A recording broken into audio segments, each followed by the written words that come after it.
Good afternoon, everyone. Welcome to the first Dojo Live of the month. Today is Tuesday, November 2nd, 2021.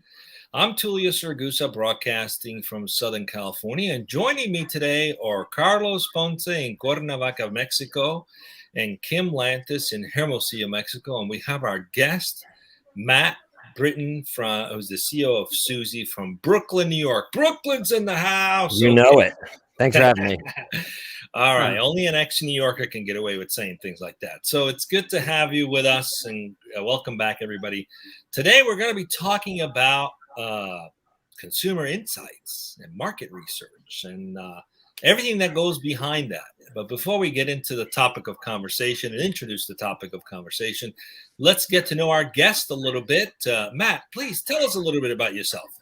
Sure. So as you mentioned, I live in Brooklyn, New York. I have 3 kids. I grew up in Philadelphia and went to school in Boston, and now have lived in New York for the last 20 years. So a lifelong Northeasterner and East Coaster. I love to travel. I love to go hiking with my son and be outdoors as much as possible, especially before it gets freezing out. And I've been working in the field of consumer insights, consumer marketing, really my whole career. Very nice. Yes, I don't miss the weather, I have to say. But it's an awesome place, all the New Yorkers. It's as real as you get. So thanks for being with us. So tell us a little bit about Suzy. Yeah, Suzy. Suzy is an enterprise SaaS software platform that allows large companies to essentially conduct market research on demand. It's powered by a network of over 1 million US consumers who are on an always-on gamified platform called CrowdTap, where they're incentivized for answering questions. Suzy sits on top of the CrowdTap platform and is used by our customers to ask those questions to specify groups of our large panel. And the magic really comes in the speed and simplicity of the research, really turning everybody in a large company into a market researcher so they can leave no assumption untested and really put the consumer at the center of every decision they make. So just not to oversimplify, but it's an engagement platform for consumer insight. Did I get that? Well, to oversimplify, it's market research software. It connects the asker, which are these large companies, with the tellers, which is this network of 1 million consumers. And you can target those consumers by a variety of census-based criteria and get answers back instantly. So for example, if you're rolling out a new brand of laundry detergent, and you want to know what packaging that people who buy laundry detergent will like the most, you can put photos of the 3 of them you're looking at targeted towards those people and get answers back during the same Zoom meeting where you're discussing which packaging to roll out with. So there's thousands of use cases, but the reality is that most decisions that are made at large companies are done by guesswork with no data behind it. And Suzy allows each user to put the power of the consumer at their fingertips. Wow. Love it. So I love the facilitation. Let's go right into it. Kim, could you please introduce the topic? Sure can. Thank you, Tulio. Thank you for being here, Matt. Thanks for having me. The topic as chosen by you is democratizing market research and consumer insights. How can brands constantly stay on the pulse of all consumers during their ever-changing world we are living in? So my question for you is, going back to this idea of democratizing, I think a lot of it goes and connects to what you just mentioned, this panel of consumers, correct?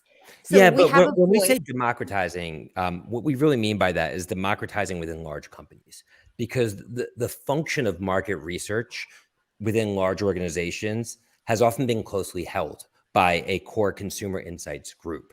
And in order for any business decision maker to conduct research, they've had to go to this group, who then goes to a third-party agency to conduct research. And the problem with that model is it's slow and inefficient. Decisions in business need to come faster than ever before. And everybody throughout an organization should be able to talk to consumers for every micro decision they make during the day. So when we say democratizing, it really is democratizing the power of the consumer within all aspects of a large organization. But in the same token, I think this is where you were going, it also democratizes the notion of brand, because now the consumers have a voice and the consumers can easily help dictate the future of the products and services these companies roll out. Yeah. What does the panel look like? How do you go about choosing who you're asking these questions to in order to, let's say, guarantee that it's a proper representation? Sure. So on a macro Matt, base, I'm sorry, before you answer the question, just want to quickly tell the audience, if you have a question for Matt, you can send it to us at dojolive on Twitter, or if you're watching on LinkedIn, I am monitoring the comments on the stream. You can put it right into the comments. You can ask your questions, and we will get them to Matt.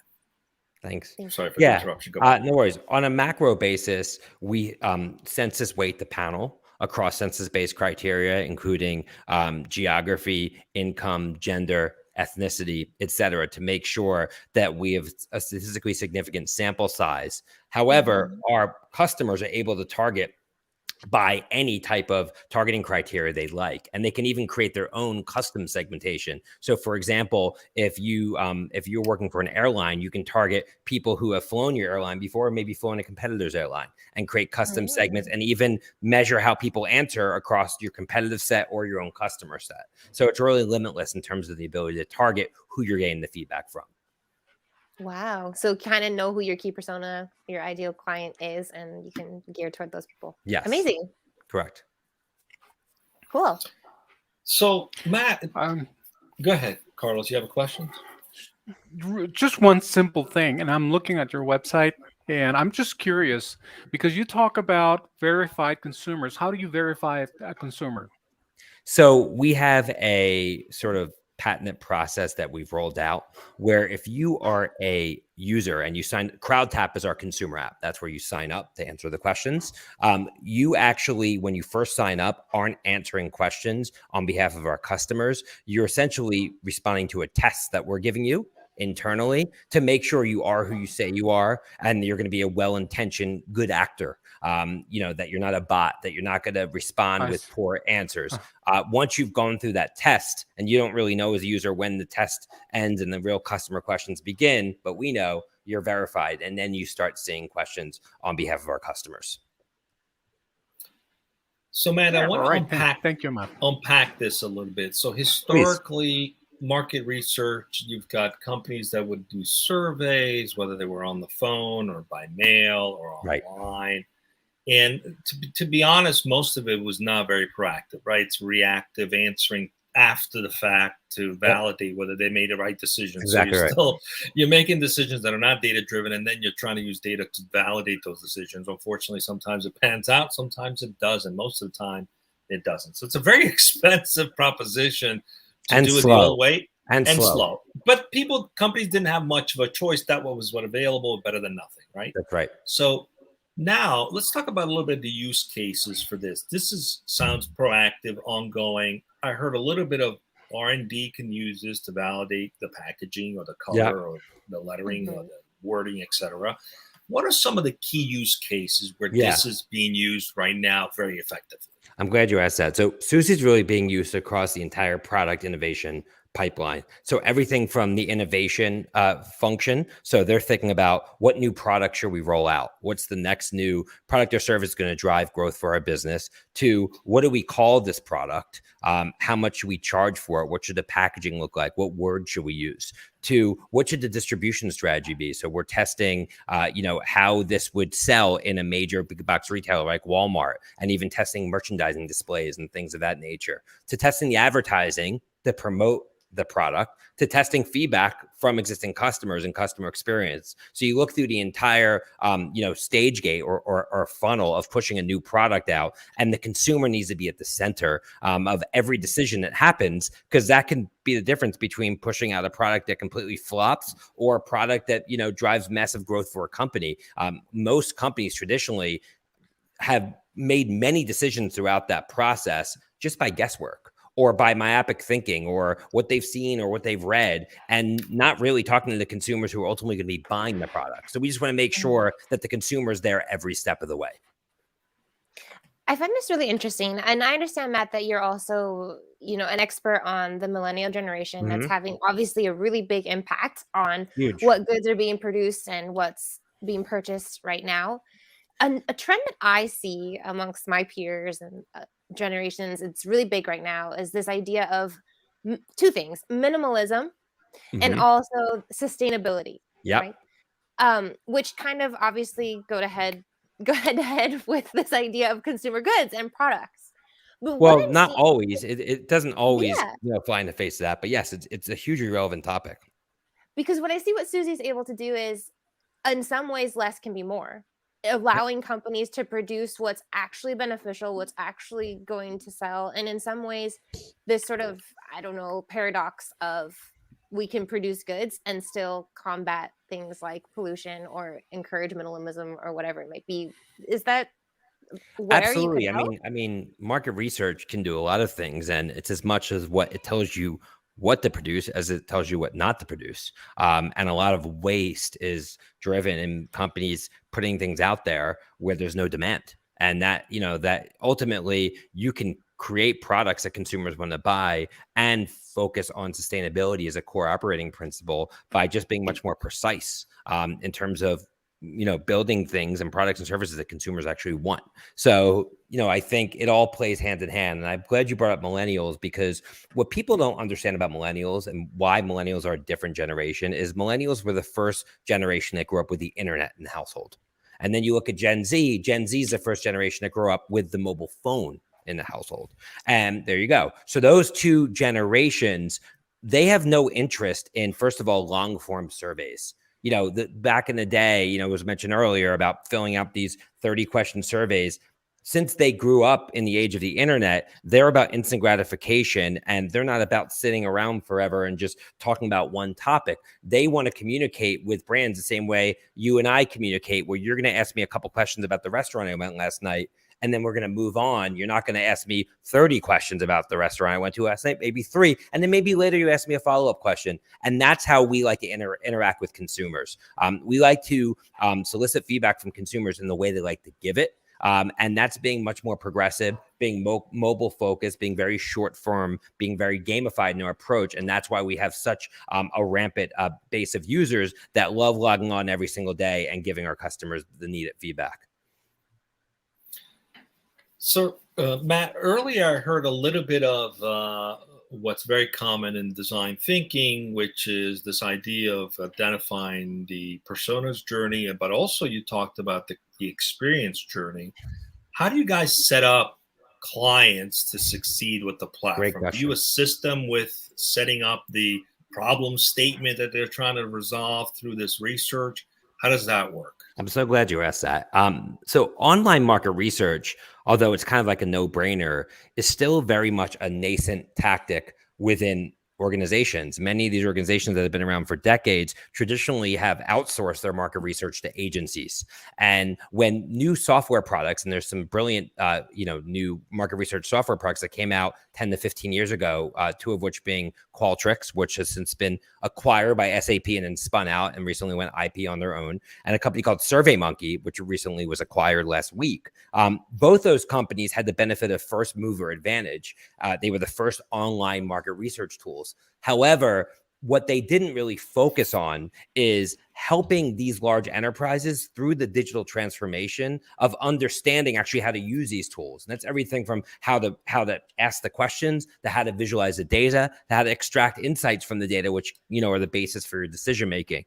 What we've done with our organization since we've launched is we've really invested heavily in our managed services group. So at Suzy, we have a group called the Market Research Center of Excellence. And that group is made up of lifelong market research experts who really guide our customers through the journey of being able to use a tool like Suzy and make sure that you're answering the question, asking the questions the right way, targeting the right audiences, that you have a system set up to accurately analyze the data when it comes back and then distribute it throughout your organization so you can essentially get the most out of it and truly be a customer-centric organization. Brilliant. Matt, we're talking about democratizing market research. And in the conversation we were having prior to going on the air, you mentioned that it was about democratizing, but internally at the company itself, yeah. Right? All right. So my question to you is this: how do you? I hope I'm using the right term here. How do you evangelize to companies that have not adopted this democratization of their market research internally to foster adoption? Sure. Well, what we really try to do is add value to clients that we want to do business with. So that means if we see they launched a product, we're going to do research on that product right away for them without them paying us, just basically to try to understand things about their products that they might not know on their own. And we will share that information with them and enlighten them. And they'll always ask us, how do we uncover it? And we tell them, through Suzy, you want to see the product. And once our prospects see the product, there's kind of this wow moment where they get it and they realize it's sort of a missing link to their overall operating strategy. And then it's just about, going through the motions of building trust and a relationship with them over time, where ultimately they become customers. I also do a lot of, interviews like this and go on stage and go to industry conferences, as well as some of my other fellow executives at Suzy, to make sure that we are a brand that people know about and trust. And those two things combined have really been a big driver of our success. All right. Thank you, Matt. I really like the way you've set up the business model. And part of the challenge has always been SaaS companies are under pressure by investors to be very product centric, because that drives the valuation. They don't want a whole lot of services. They try to bring outside parties to do the services so that they don't have the mix of revenue that dilutes the valuation. That's a real issue for a lot of SaaS companies. And service companies are always trying to have a leg up on the competition, trying to have something that gives them some value that can add to the market, which often they adopt a product. So how are you guys marrying these two, which is brilliant, by the way, because sometimes you need that concierge to help set things up. How's that working out? Great question. Are you getting pushback from investors or even clients who are not used to that model? How's that? So first of all, we have a great group of investors who really believe in what we're doing and trust our vision and our ability to execute. And we've definitely paid that off for them. When we look at services as an overall mix, we look at two things. First of all, we look at scalability. And second of all, we look at gross margin impact. On the scalability front, the way that we kind of mitigate issues with scalability, because ultimately the reason services aren't worth as much is that they're people-based, is that we productize our service offerings. So we're not doing custom work for customers that are one-offs. We have a sort of modules of service offerings that we do over and over and over again. And when we do those modules, we use sometimes third-party technologies so we can kind of systematize it. So we're able to deliver services at scale without relying on continuing to hire new experts every time we scale our business. On the gross margin front, we manage the business very carefully to really be at that sweet spot of about 70 to 75% gross margins, which is really what you're looking for right down the fairway as a SaaS company. And we've been able to achieve those gross margins over time. And, services are still less than 15% of our overall revenue, where some of our competitors that are publicly traded, their reporting services are 20 to 25% of their overall revenue. So we still think that we still have a lot of room to integrate services even more to our overall product offering.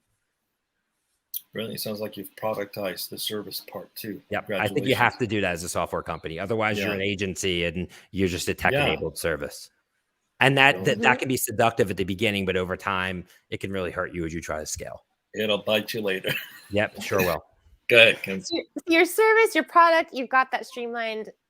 Where's the proof that's in this pudding? Obviously, we've got NDAs and privacy that you need to respect, but can you provide us with any type of case studies or real life examples of how Suzy has helped positively impact companies, the people that you... So, we don't know always how our clients are using Suzy because we're a software company. We're giving them the tool and they're using it. What I can tell you is that we retain over 125% revenue on a net basis every year, which means net of churn and downsell, we're at 125 net revenue retention, which essentially means we're growing 25% next year without adding any new customers. And that wouldn't be the case if we weren't really delivering. Our customers have launched new products that have been mentioned on their annual earnings reports. We have some customers that are using Suzy to test their Super Bowl spots for the upcoming Super Bowl. We have other customers that are using Suzy to dictate which celebrities they want to put in upcoming ads. So it's really being used now for very high value, high profile decisions within organizations. What about agencies? Really, you could use Suzy for anything. Just as if you can imagine it, Suzy can do it. Yep. That's a I'm great just tagline. curious about whether design studios or agencies are also leveraging this to do feasibility studies, to validate new product. Are they leveraging this as well? Yep, we're working with all the largest ad agency holding companies. We're working with huge consultancies, folks like KPMG, Accenture, Deloitte, et cetera. These companies are using Suzy, first of all, to help them win new business. So if they're coming up with a business concept, they're validating it with data while they pitch it. So instead of saying, we think it's a good idea, they're saying your customer thinks it's a good idea, right? And they're also using it to actually work on those customers once they win them. So we're being used by a lot of agencies. We're being used by hedge funds that are using us to do diligence on investments, by equity analysts on Wall Street. It's really being used across the board. Brilliant. I like it. Before we move on to the culture topic or section of today's talk, I do have a question about what your customers actually thinking. I think earlier in the call you were mentioning Zoom. So as we're actually, what's the real time, the actual speed of what's rolling out here? Like as we're discussing and decision making, we can see numbers rolling That's in. right. That's right. Yep. So if you asked the question, you went to target consumers and you said, what 3 words come to mind when you think of, the brand Nike? Literally, you'd have a word cloud forming during the discussion, and you'd have 300 to 400 open-ended answers within the first 20 to 30 minutes that you ask the question. So that's how highly engaged our audience is. So it's literally instant. We also recently rolled out something called Suzy Live, which allows our customers to connect the quant to the qual. So you can take quantitative research, asking people, what brand of, shampoo they like the best. And if they answer brand X, you can go back to that subset and invite them to do live one-on-one in-depth interviews. So there's a Zoom-like interface where the consumers can sign up. It's a moderated interview where the customer can actually talk to the consumers and actually ask them why they chose that product and what they like about it. Recently, we also launched Suzy Home, which is in-home usability testing, where it allows our customers to send physical products to consumers, whether it's food and beverage products, consumer packaged goods that they can actually use or unbox or test right in front of the customer. So there's some major brand loyalty going on here as well. And going back to millennials and cell phones and today's day and age, Instagram, whatever, this really also benefits companies well beyond the research and going into, I guess, the marketing side of what you do. Yeah. I mean, the reality is the scale of research is, you're not talking millions of people. For you to have a statistically significant, sample size, you need to be in the hundreds or thousands. So it's not really a marketing channel. It really is to sort of extract insights from a small subset that you can extrapolate towards larger audiences. All right. So it sounds as though even for seasonal focused businesses, this is like a key differentiator for them, could give them a competitive advantage.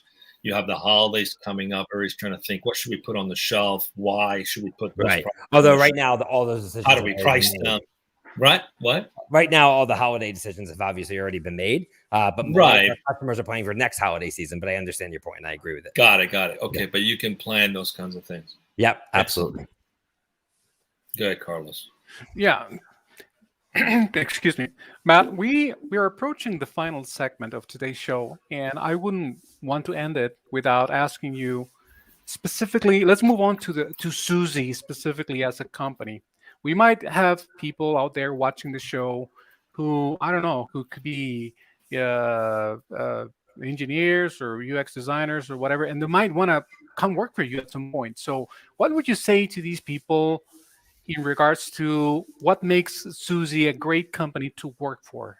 Yeah, So I think we've been fortunate enough to have very high retention and really recruit some incredible professionals to join our organization. I think a couple of reasons why is, first of all, we invest heavily in culture. That's everything from making sure that people enjoy their place of work, whether it's remote or in an office environment, to making sure the equipment they need, to making sure they have proper and ample training, to making sure they have room for advancement.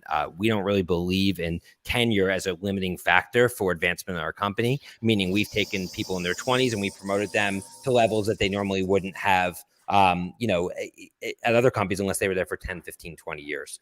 We're moving very fast. We're well funded. And it also gives people the ability to work with the biggest and most prominent brands in the world.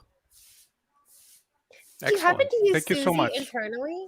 Like for your what would you like to have for, I don't know, dinner at the Christmas party or something? Like, are you able to utilize your own Well, products you can. I mean, internally it's so not you really a can core make- use. One Uh-huh. reason we've been very successful at Suzy is we've focused. We've had so many opportunities to do so many different things. And, I think success in business is as much about what you say no to as what you say yes to. And we've really been focused at creating products and tools for these large enterprise companies. And that's really been a huge reason why I think we've been able to remain successful through all this. Really good point. You got a great tagline in there too. Just as important what you say no to is what you say yes to. Love it. True. All right. So it looks like Tulio's got to be on mute. Landscapers are there making some noise. Yeah. So great. So as we're wrapping up today, I think Matt, you've come a long way. Suzy sounds like an amazing company, completely relevant. If you could do something differently, if you looking back, knowing what you know now, Yep. what would you change? I think it would have made some bolder decisions or along the way. I think it would have focused more on technology-oriented businesses earlier in my career versus service-oriented business because they are so very scalable. And I would probably also focus much more on building a large sustainable network of people across different industries earlier in my career versus just focusing on people who could help me in the moment. Nice. On that same thread, what have you done right? Work hard, really try to be opportunistic. When an opportunity pops up, I never really let it slip through my fingers. So you have to sense opportunity because people have opportunity all the time, right in front of their eyes, but they just don't go for it. So I think being opportunistic, I think partnering and hiring great people and empowering those people has been another thing I've done right, and really just loving what I do. Matt, well, I hope you can hear me. I know that I'm freezing sometimes, but You're good, Carlos. yeah, okay, thank you. I'm just curious. I mean, we're about to wrap up, and of course, I meant to ask you this from the very beginning. Let's just go with the name. Why Suzy? Where did it come from? So it's a funny question. I knew I wanted to name the company in a way that was human because I looked at tools like Watson and Siri and Alexa, and it was clear that people were becoming, very personal with how they use technology. So I knew I wanted to go in that direction. And I'm a fan of this rock band here in the US called Fish. And they have a song called Suzy Greenberg. And I was at one of their concerts at Madison Square Garden in New York, and they played the song and a light bulb went off my head. That should be the name. And it's really that simple. Well, it's certainly easy to remember, huh? Plus, there have been studies that show the shorter the name, the higher the valuation. Yeah, and we were able to purchase the URL. Yeah, we're able to purchase the URL, and when you Google it, there's no other companies there. So it has to be ownable, has to be memorable, and if you can own the digital ecosystem of that name, then it really doesn't matter what the name is. You build the brand behind it.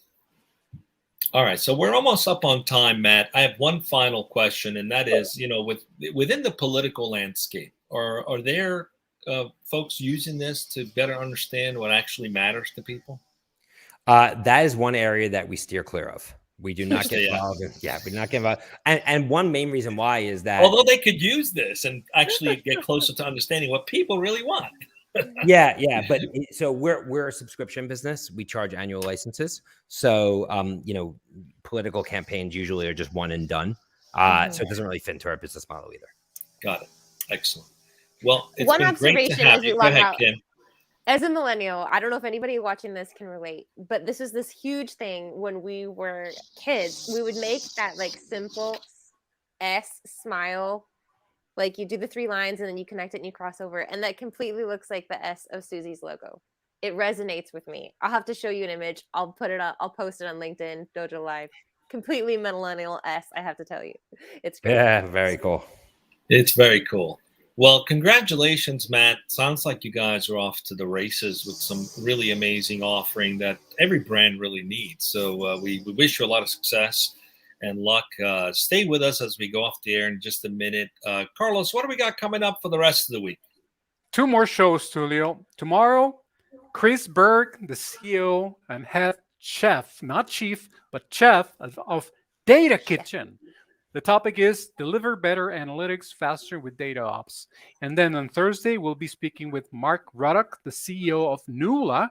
The topic will be the intersection of data and design, reimagining small business financial services. That's what we have right here on Dojo Live for the rest of the week. All right, everybody, have fun. Come back tomorrow at 12 o'clock Pacific. Thank you, Matt. Thank you, everyone.